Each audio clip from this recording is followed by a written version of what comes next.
Well, hello everyone. I'm often accused of analyzing the problems, endlessly critiquing things, never coming up with any solutions. Well, I have tabled this solution, this possible solution to Britain's immigration problem several times already.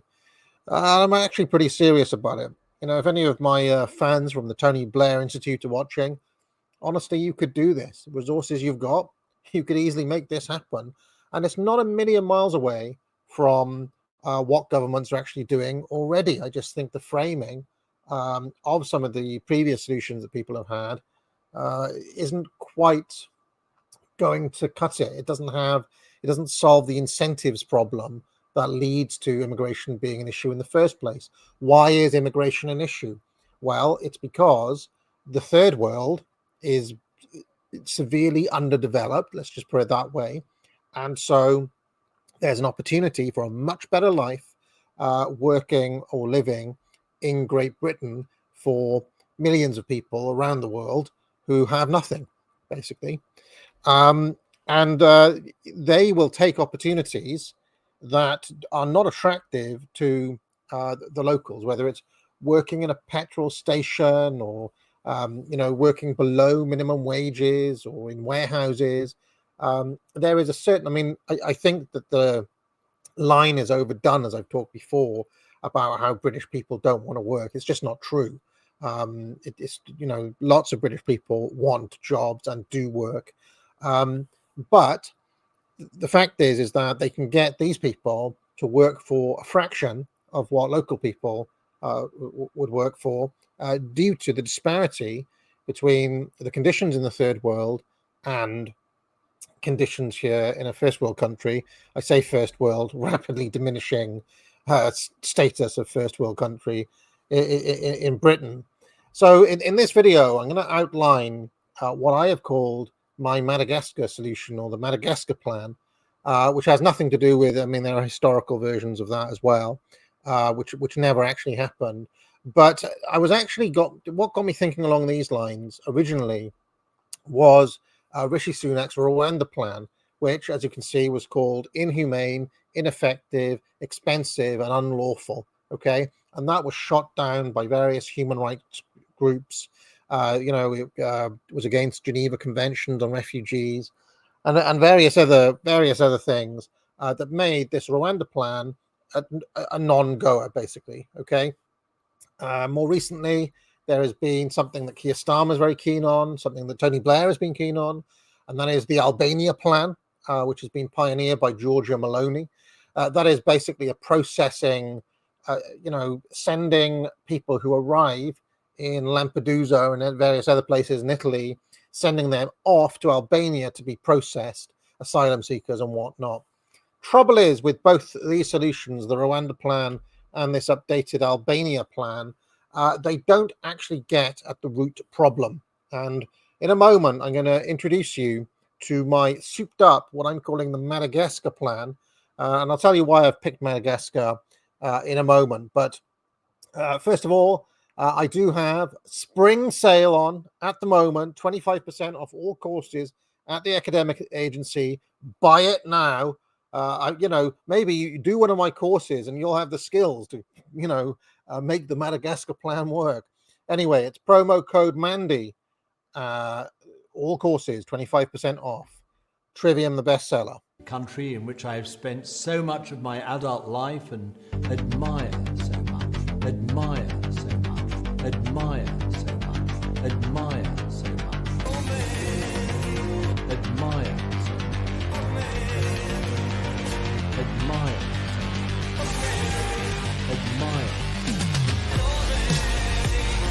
Promo code Mandy, 25% off all courses. Come on down, academic agency. Every single course, 25% off. Promo code Mandy.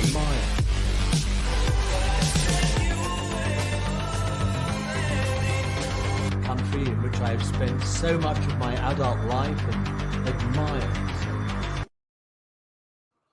All right, so let us introduce then my patented Madagascar plan. And genuinely, I think this could work, and I think this could happen as well, as people are now. I mean, we literally have the Albania plan happening right now. So this is only a really short step away from what people have already been talking about with Rwanda and now Albania. So the first thing is Britain can revoke citizenship. So let's say somebody is currently a British citizen. Maybe they've lived here for 5 years, but they haven't integrated into the country. They're committing crime all the time. They're in and out of jail, right? This is like the worst case scenario.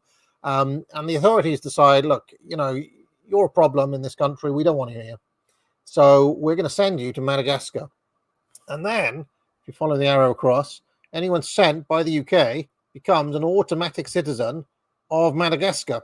Okay, and this circumnavigates the Geneva Convention problem and the human rights issue, because now Madagascar is automatically, you're now a citizen of another country. Okay, so you're legally now Madagascan. Okay, the UK also sends tons of money to Madagascar. You could fund this by cutting all the current welfare funds that go to non-British families. Okay, I don't know what that number is, but there's bound to be some if there was a proper audit done. And you could pretty much send the entire foreign aid budget, or a huge chunk of it, over to develop or help to develop Madagascar. Okay, and then the money provided, the money that you give, obviously you don't give it for free. You put strings attached. You put administrators in place to ensure that it is spent efficiently and on the things that you're giving the money from. So it doesn't just become a scheme for the Madagascan government to enrich themselves. This actually has to be administered. You actually send, Tony Blair minions with you, okay, to ensure this happens. So that you build a migrant processing center, much like the one they're talking about in Albania and the one that they were talking about in Rwanda, plus foreign direct investment to set up factories and various other enterprises in Madagascar to make certain British products. Okay, and then those people who are being sent over to Madagascar aren't just a problem for the Madagascan government. You can stick them in those factories. You can give them jobs, warehouse processing, whatever, but they can do it over there. Okay, the jobs are then provided to Madagascar by the Migrant Processing Center. That would be a big operation, thousands of jobs, running that place. Call center millions or whatever, but there's tons of jobs there, is what I'm saying. And of course, in the factories and other things that you're setting up with the foreign direct investment, you get overseas jobs for Brits to manage the operations. Okay, you're going to need people to, oversee, to manage, let's just say, some of these operations you're setting up. And you also create an export market for Britain as Madagascar becomes more prosperous, with the millions of people who are arriving from Britain. Now, why would Madagascar go for this? Well, they get investment, they get skills, they get jobs, they get an absolutely massive economic boost and many downstream business opportunities, right? It's not just the factories and the operating center, the migrant processing center, and all of the other businesses that are being set up. It's the downstream effect of that, because those people are being paid money, they've got jobs, they're going to want to buy consumer goods, which sets up opportunities for other people to set up shops and provide them services. And pretty much you're setting Say's law up in action, economics fans, okay? You're basically giving a kickstart to the Madagascan economy, and then that will have knock-on effects, because all these people you're sending there then need, to buy goods and services. And maybe we could also send many of those Turkish barbers there, because there's going to be a lot of haircuts required in Madagascar. So you can send all those guys there as well. The locals will very much appreciate the increase in their standard of living. And finally, you get increased standing in the world for Madagascar as it becomes essentially UK2 or United Kingdom B, something like that. Okay, Britain B. It's like which is better than what Madagascar currently is. Why would the UK go for this? Well, it would alleviate strain on public services, on infrastructure, on the housing market. It would open up job and business opportunities for people here, because there would be this deal in place where, rich people, if they want to set up operations in Madagascar, they can go for it. But also, it would facilitate the pipeline to Madagascar. Okay, so just that pipeline, how do you process it from the British side? That's going to be tons of jobs as well. And there could be various commissar roles, in the government, or let's say set up the Madagascar migration body or something. There'd be tons of little jobs in there as well, and it would solve the migrant crisis over a long enough time frame, or it certainly greatly help to alleviate the issue. Why have I picked Madagascar? Well, I like the fact it's an island. For one, it's self-contained. That means that it's going to kind of knock away some of the, let's pretend we picked a Central African country or Chad or a place like this. Those places, they've got neighbors, they've got there's all sorts of problems that can come from being right in the middle of Africa, as an example, right in the middle of South America, if you want to choose one of those countries, or in the Middle East, say, armed civil wars, militia groups, things like that. Madagascar, it's an island on its own, so it's kind of self-contained. That's one reason I've chosen it. Second reason I've chosen it is that it is roughly just about twice the size of Britain in terms of its geographic area, but it's half the population. In fact, it's more than half the population. 70 million people almost crammed onto these little islands, whereas that massive island of Madagascar, only 31 million people. Okay, a lot of real estate opportunities there, if you get my drift. Also, if you can have a look on the other metrics, the standard of living in Madagascar is quite low. Age expectancy is low compared to the UK. They've got higher, just poor rates across the board in health and et cetera, et cetera. If you have a look at the economic breakdown, the economy of Madagascar is 208 times smaller than the economy of the United Kingdom. Okay, so those 31 million people generate only $16 billion, whereas the 70 million people living in Britain generate $3.3 trillion. Okay, so it's a massive disparity in economic wealth and economic prosperity between the two countries, right? So this partnership that I'm talking about, you could make it a private-public partnership between British businesses, British government, Madagascan government, and Madagascan businesses and people. You formalize this, and it would actually bring Madagascar up. Okay, and I'm imagining a situation where you run adverts on television, commercials. You actually make it attractive to some of these foreign people, and say, well, look, your life, you can either stay in Hackney or something on the dole, taking drugs and being shanked by some gangster, horrible urban grey Britain, or you go into Madagascar, you get beautiful wildlife, there's lovely weather, it's a very diverse country, so it's very culturally enriching. There's almost no white people in Madagascar, so there's very little toxic masculinity if you've seen Adolescence, very little wokeness if you're, there's plenty of foreign people are conservative or right wing or whatever. You can say, well, look, there's no wokeness there, but you also don't have all these other kind of pathologies and problems either. It's great. You've got all the things that you could possibly want in a country, and there's going to be tons of money and jobs going there. It's the place to be, basically, right? And okay, initially you could say, well, if you have your citizenship revoked because you're a serial offender or something, you're going to get sent to Madagascar. You could also make it optional or voluntary. You could be like, actually, it's a really great thing to go. All you have to do is go to the Home Office and say, look, I want to switch.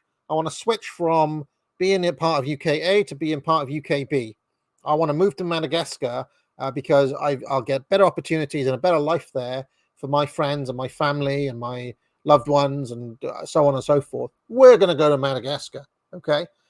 And then over time, you can see it should solve the issue, because you also may want to write in a few caveats there. There, as always with government plans, there's the law of unintended consequences.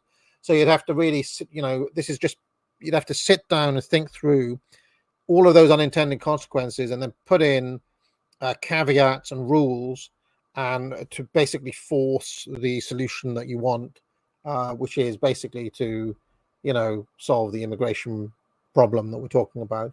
That is the Madagascar plan. Okay, I don't see any problems with it. I think that as time goes on, as the situation develops, something like this is actually going to happen. Okay, so I'm just putting this out there because a lot of people watch this channel from all over the political spectrum, in both the political parties and so on.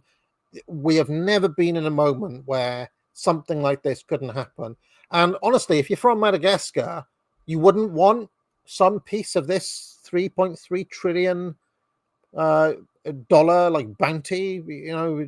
Like, don't tell me that Madagascar wouldn't benefit from this. Okay, and the truth is, you can say like, well, look, in Madagascar, you've got, a population of 31 million people. They're impoverished, they die young, and so on.